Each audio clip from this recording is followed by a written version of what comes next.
Bueno, estamos viendo el final de este segundo capítulo de Primera de Pedro y estamos por cerrar ahora sí este capítulo. Hemos estado hablando de la relación de la iglesia con el gobierno, es decir, con la vida secular, y la relación ahora en esta noche vamos a estar viendo la relación del cristiano con el gobierno. Ahora, el término gobierno lo he estado utilizando no es exclusivamente como aquellos en poder, que sí, claramente lo incluye, sino también el, todo lo que corresponde al orden civil, al orden público en el que está relacionado el cristiano.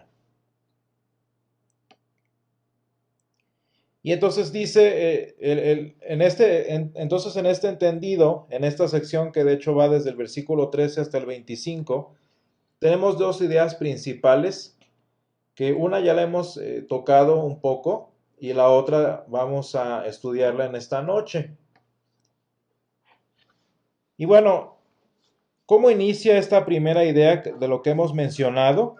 Bueno, precisamente con la identidad del cristiano, con la identidad del creyente, que particularmente en este caso hemos estado diciendo es eso, ser cristiano antes que cualquier otra cosa. De todas las vocaciones, de todas las identidades que tiene el cristiano, la más importante de todas es precisamente el ser cristiano. Y como tal, y en consecuencia, como hemos estado viendo en la primera epístola de San Pedro, la ciudadanía del cristiano, como dice San Pablo, no es de este mundo. La ciudadanía nuestra no es exclusiva humana. Nuestra ciudadanía, dice San Pablo, está en los cielos, en donde dice el Señor Jesús, hemos de hacernos tesoros. Es decir, que no nada más nuestra ciudadanía, sino también nuestro arraigo está en los cielos. Y la manera en la que San Pedro lo explica al inicio de esta epístola, la manera en la que él se refiere a los cristianos en estos primeros versículos de la epístola, nos deja en claro una cosa: la ciudadanía temporal del creyente es secundaria y hasta cierto momento irrelevante. Es decir, que no hay cristianos mexicanos, no hay cristianos franceses, no hay cristianos cubanos, hay cristianos. Precisamente porque el apóstol San Pedro nos dice que sin importar, aquí por ejemplo él se refiere a sus lectores, sin importar si son pontos, si son capadocios, si son asiáticos, si son bitinios, todos estos creyentes, incluyéndonos ahora nosotros, son elegidos, expatriados de la dispersión. Ahora, una cosa importante desde el punto de vista histórico que debemos eh, entender en el versículo 1, desde el versículo 1 de este pasaje, es que muy seguramente, y de hecho ese es posiblemente el único escenario, la mayoría de los cristianos a los que San Pedro se dirigía estaban sufriendo una persecución, principalmente espiritual, claro, pero no necesariamente estaban legalmente expatriados. Es decir, que la expatriación y la dispersión de la que habla aquí San Pedro no es tanto en relación a su nacionalidad, sino más bien a su nacionalidad en el cielo, que debiendo estar viviendo como ciudadanos del cielo en la iglesia, estos cristianos padecían persecución y tenían que vivir en el mundo aferrándose de su fe. Es decir, que la referencia de Galacia, Capadocia, Asia y Bitinia en este caso, no es referencia a la nacionalidad que tenían sus lectores, sino simplemente el lugar físico en el que estaban, que de muchas formas y en muchas maneras era hasta cierto punto irrelevante. Es decir, que cuando nosotros transportamos esto a nuestro contexto, vamos a darnos cuenta que nuestra nacionalidad humana, nuestra nacionalidad civil, es irrelevante.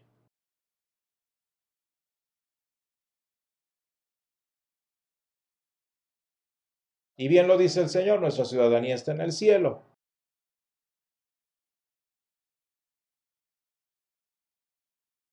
Ahora, volviendo entonces a este aspecto de la ciudadanía,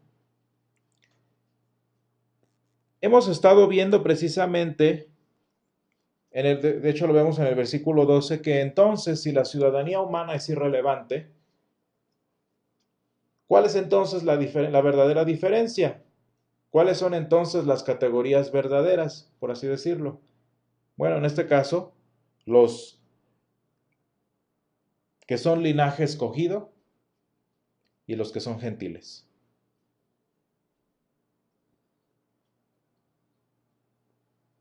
Punto. Los que son linaje escogido, es decir, el pueblo de Dios, y los demás.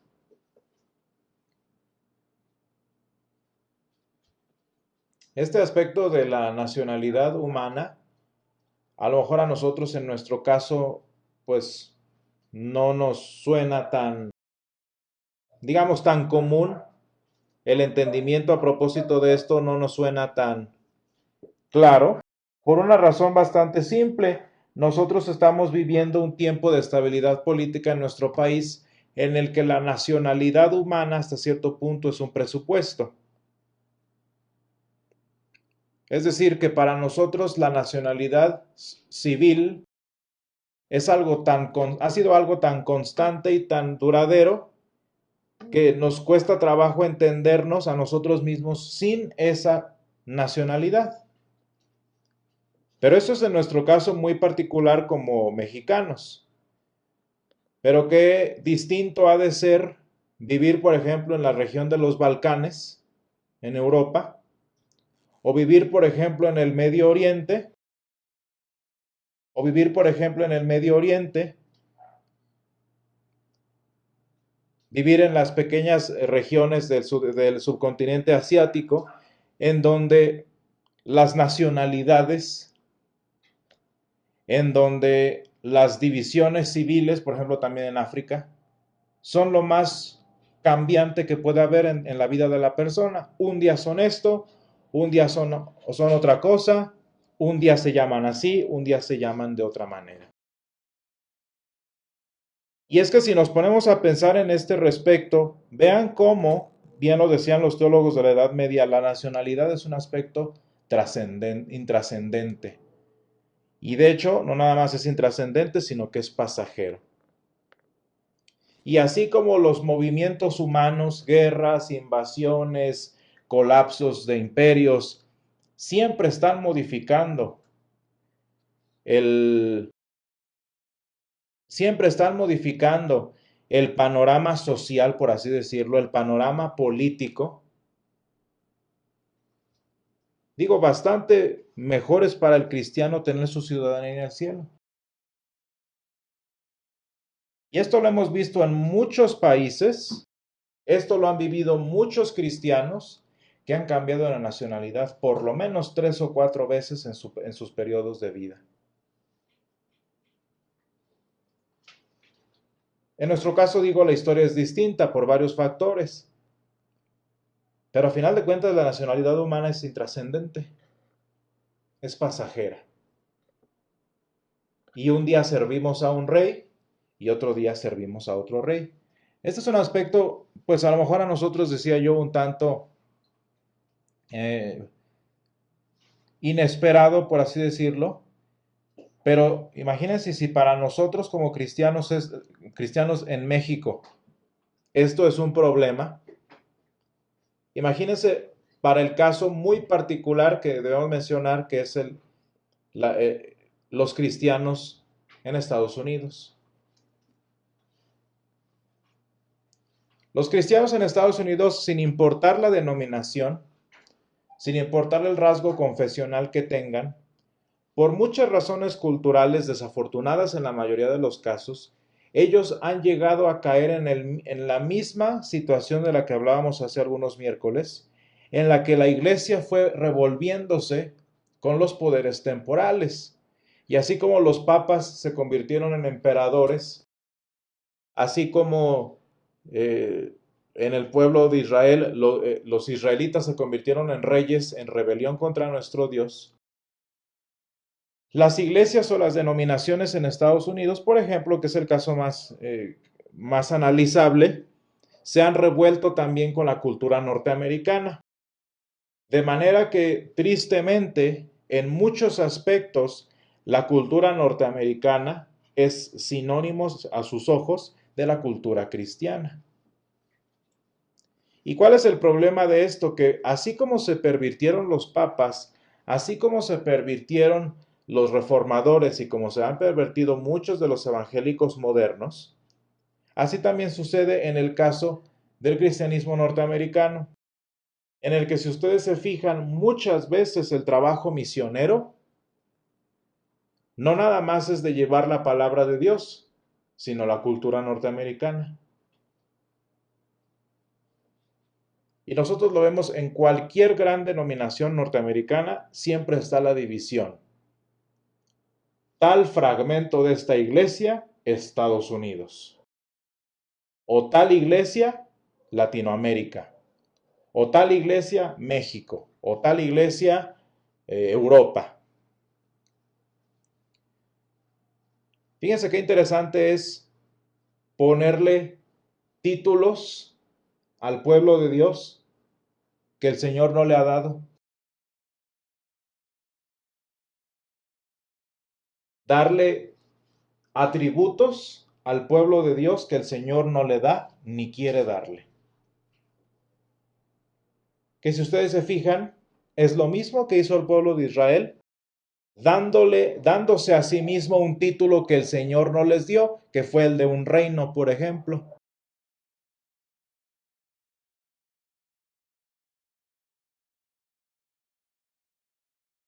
Y este es un aspecto que debemos considerar.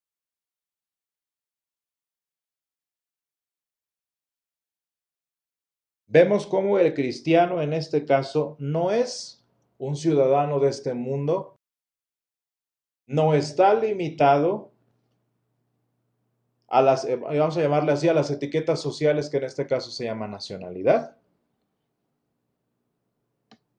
sino que está sujeto a algo tanto más superior. Y bien claro lo pone aquí el apóstol San Pablo en el versículo 15, porque esta es la voluntad de Dios.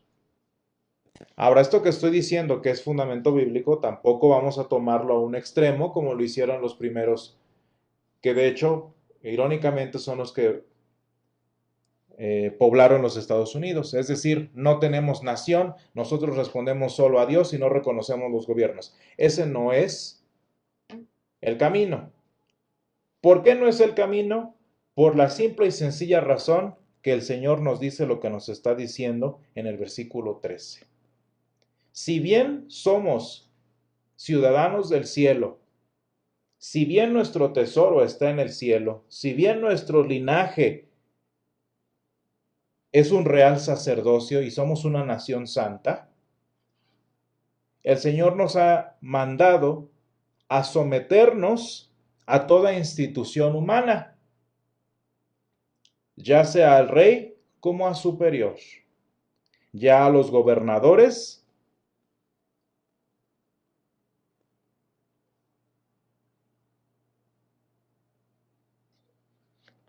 ya a los amos, dice el apóstol en el versículo 18, etcétera, etcétera. ¿Por qué, hermanos? Porque estas personas que no conocen al Señor, las personas que gobiernan, por las razones por las que gobiernen, también necesitan Salvador. Porque nuestro contexto social en el que nacimos como cristianos en México, como cristianos en India, como cristianos en Europa, nos da una oportunidad especial, las características de nuestras múltiples vocaciones, nos dan la característica especial de poder bendecir mejor a nuestros, vamos a llamarle así humanamente, conciudadanos. Por eso el Señor no nos arranca de la tierra. Dijo el Señor Jesús en su oración pontifical, muy importante a este respecto, no te ruego que los quites del mundo, sino que los guardes del mal. ¿Por qué? ¿Con qué propósito? Y vamos a entenderlo aquí. La razón por la que los cristianos, nosotros como cristianos, no menospreciamos la bandera, no menospreciamos los gobiernos, no desechamos las leyes, es porque el Señor nos ha dicho que no lo hagamos. Es porque el Señor nos ha mandado que nos sometamos. ¿Con qué propósito? Pues aquí lo dice, de hecho, muy claro el apóstol en el versículo 19. Porque esto merece aprobación si alguno a causa de la conciencia delante de Dios sufre molestias padeciendo injustamente.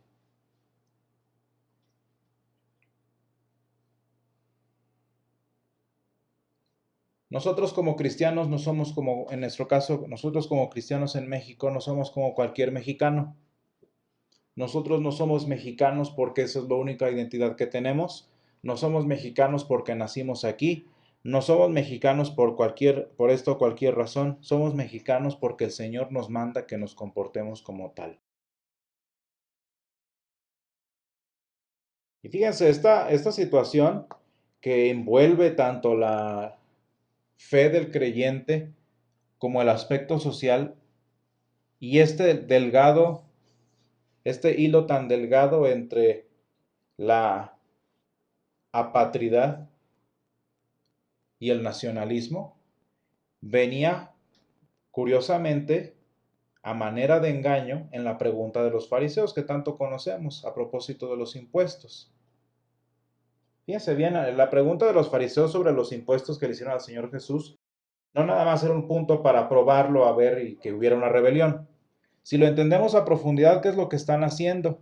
Estaban queriendo hacer que el Señor Jesús pusiera en pleito su identidad como pueblo de Dios, como la nación santa de Israel en la que había nacido el Señor y de la que por cierto era heredero al trono. Y de alguna manera su identidad civil como ciudadano ocupado del Imperio Romano.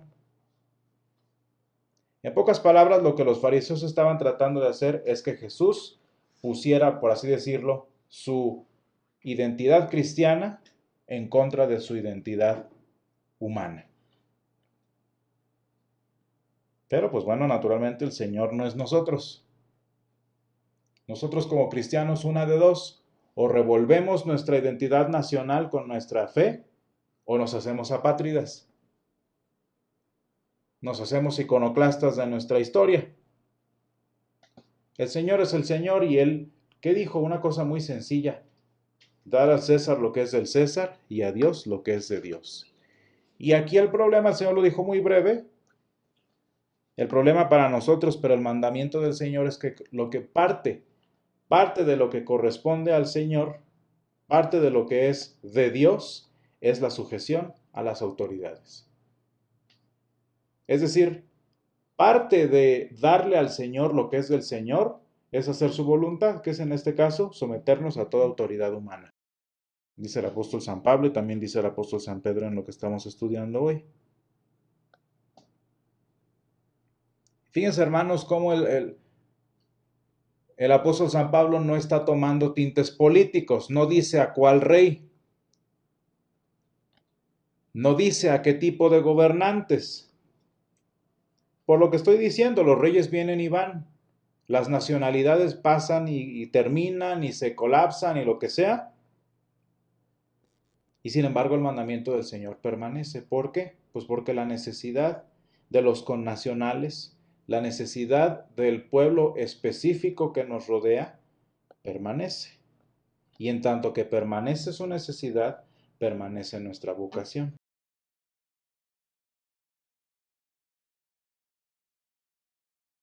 Y entonces, ¿cómo es esta relación con el gobierno si estamos diciendo que es un mandamiento del Señor? Pues bueno, aquí viene lo que decíamos hace 8 días de estas dos dimensiones de la vida cristiana, que por cierto es la cruz.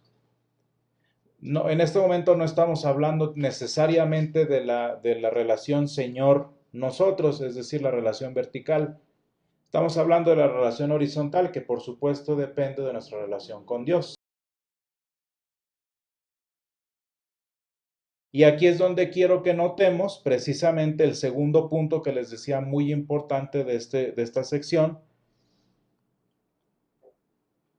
de la que nosotros tenemos como cristianos, que es precisamente la conciencia de justicia.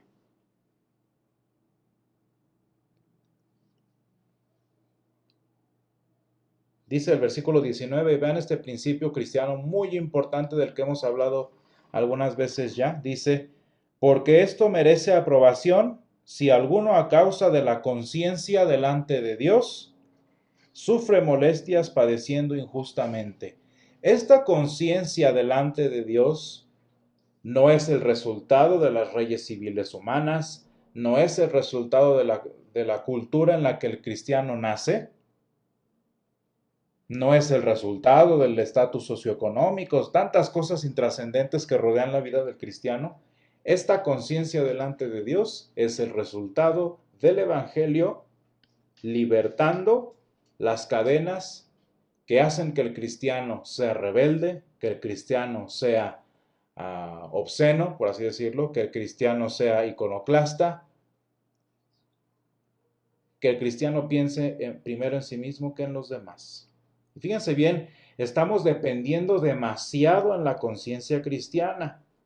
¿Por qué, hermanos? Porque la conciencia delante del Señor es la que nos guía todos los días. Y fíjense lo que estoy diciendo, lo estoy diciendo de una manera fundamentada. El cristiano vive de su conciencia. Realmente, el cristiano es guiado por su conciencia, al igual que cualquier persona.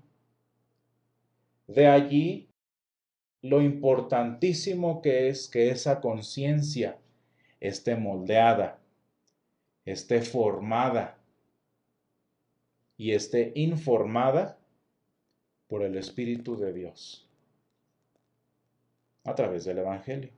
Es decir, nosotros como cristianos, hermanos, hablamos de tantas cosas tan imposibles si nuestra conciencia no estuviera forjada, formada e informada por el Espíritu Santo. Hermanos, porque la palabra de Dios no es un manual de vida, no es un manual de principios para vivir. La Biblia es un texto que nos enseña el camino hacia la vida eterna. Eso es lo que importa en la palabra de Dios. Ese es el punto de las Escrituras, mostrarnos que Jesús es el Cristo, el Hijo de Dios, y para que creyendo tengamos vida en su nombre. Muy, muy simple, muy sencillo. ¿Cuál es el punto de la Escritura? En ella encontrar la justicia de Dios que se revela por fe y para fe. Como está escrito, más el justo por la fe vivirá. La Biblia no es un libro de principios de vida. La Biblia no es un libro de principios, vamos a llamarle así, cotidianos.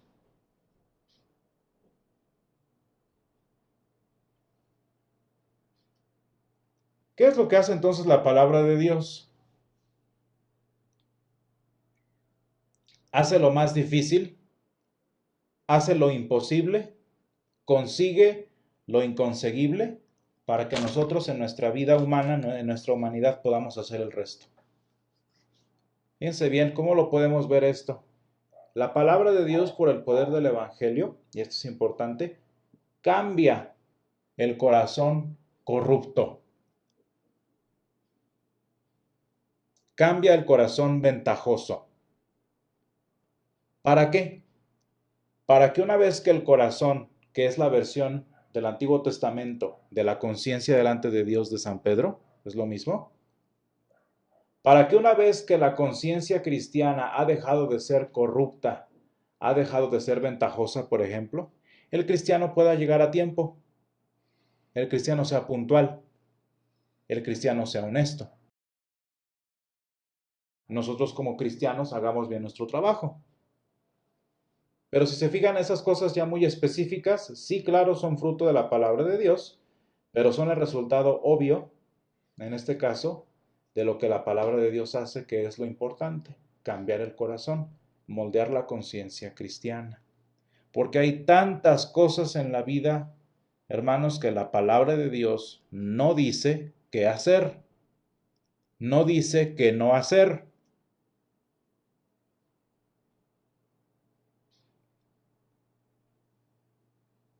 La palabra de Dios es lo que decía yo. Ni siquiera menciona, yo creo que si nos ponemos a pensar, la palabra de Dios no da soluciones directas al 80% de nuestros problemas diarios y nuestras encrucijadas. ¿Por qué? Porque ese no es el punto de las escrituras.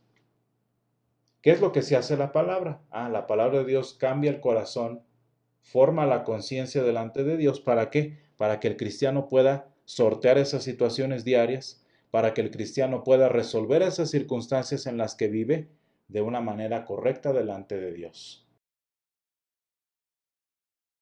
Digo, yo digo en sentido práctico, en sentido de eficiencia, eso es mucho mejor. Vaya, hasta en términos seculares eso se le llama liderazgo, en donde se enseñan las bases, en donde se enseñan los principios cruciales para que el que sigue, el seguidor en este caso, haga todo lo demás. Todo lo que sería imposible o difícil en este caso de ser específicos.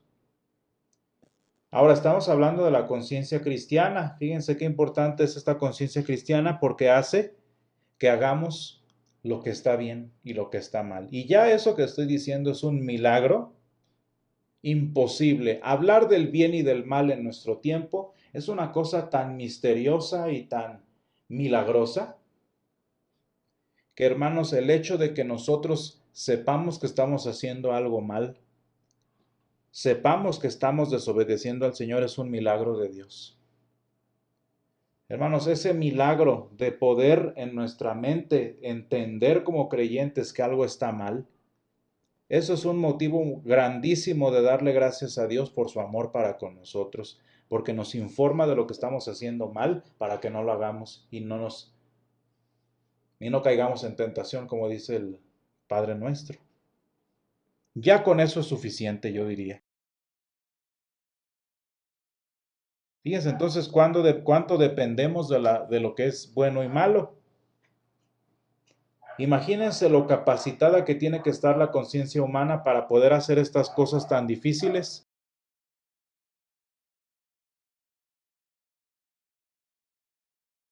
Como distinguir entre lo bueno y malo.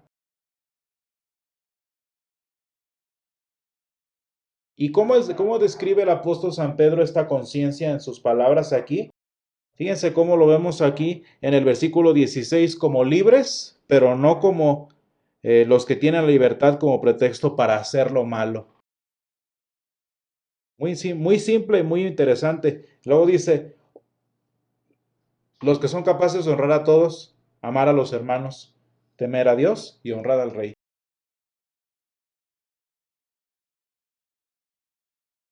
Y para nosotros en nuestra vida cristiana, quizás la mejor forma de ver nuestra relación con el gobierno, nuestra relación con el mundo que nos rodea, es pensando precisamente en esto que dice el Señor y de lo cual también nuestro Señor Jesús fue ejemplo para nosotros. El cómo reaccionamos a la injusticia. Porque si estamos diciendo que nuestra conciencia nos capacita para saber qué está bien y qué está mal, también nuestra conciencia, hermanos, nos va a ayudar a soportar el maligno, que es la conciencia del mundo. El corazón malo del mundo, la conciencia mala del mundo, contraponiéndose contra la conciencia y el corazón cristianos. ¿Y qué es lo que pasa?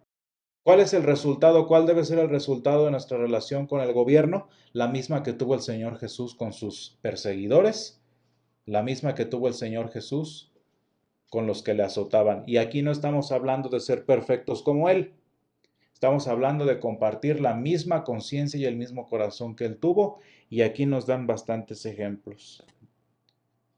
El cual no hizo pecado, ni se halló engaño en su boca. Aunque querían encontrarle, no le encontraron nada. Que no respondió con maldición, que no respondió la amenaza.